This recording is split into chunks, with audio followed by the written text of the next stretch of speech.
fortunately, I had a lot of musician friends there, and one thing led to another. And said, hey man, somebody told me we're back in town. Got this really cool band that's looking for a front man, and I've done that in high school. I love rock and roll. I love to sing. It didn't take me long to figure out you didn't have to be a good singer if your jeans were tight enough. Chicks dig me. In my case, it was Baby Chickens, which I thought was a little disturbing, but chicks nonetheless. So I'm like, yeah, are you kidding me? I'll go audition for your band. So they took me out on audition, got the job, and spent the next 2 years in a really good cover band. Really good. Horrible. And forgive me, guys, if they ever see this. I love you all. They're all still friends of mine, but our original music was terrible. But we were a great band musically for a bunch of 20-year-olds. Really did great stuff. We did The Who, and we did Steely Dan. We did just a really great, and it was unbelievable experience. Really helped me a lot because you're basically a human jukebox 6 nights a week. You don't know the crowd, but then you start to know them after the 6-month sort of cycle around the mid-Michigan area. It's the same people making the same drinks in the same chairs 6 months later. And then you know how, basically in everybody's life, but you know how you have these epiphanal moments in your life, especially when those of you who are pretty young maybe have not had as many as those of us who are 107. Actually, that is 55 in dog years is about. So you have these epiphanal moments where you look back and go, God, if I had gone left instead of gone right, thank God I went left. You know what I mean? Well, I now can look back at those, and I'm telling you this because you need to make your decisions based on what's going on at the time. But by and large, I found that if I trusted those things, that little muse, that little good angel that says something when the bad angel says something, it's uncanny how right your gut is. And a good example of that is I've been in this band for almost 2 years. We were booked a year in advance. I was living life, dude. I was living with my parents, but I had a brand new Honda Accord. The first year, 1976, Honda Accord, which I paid $4,400 American dollars for. Brand new, manual choke.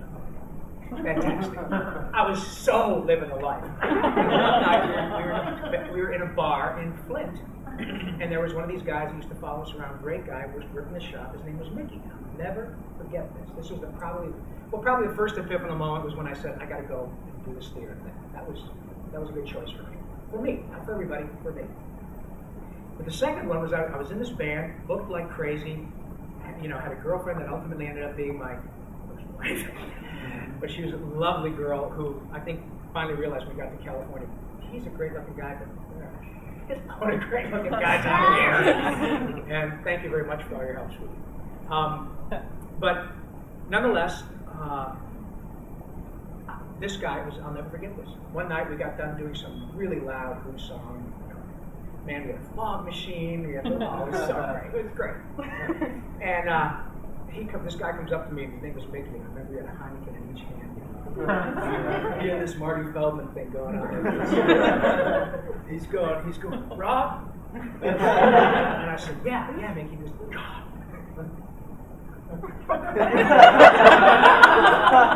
Oh, yeah. You are the best band in Flint.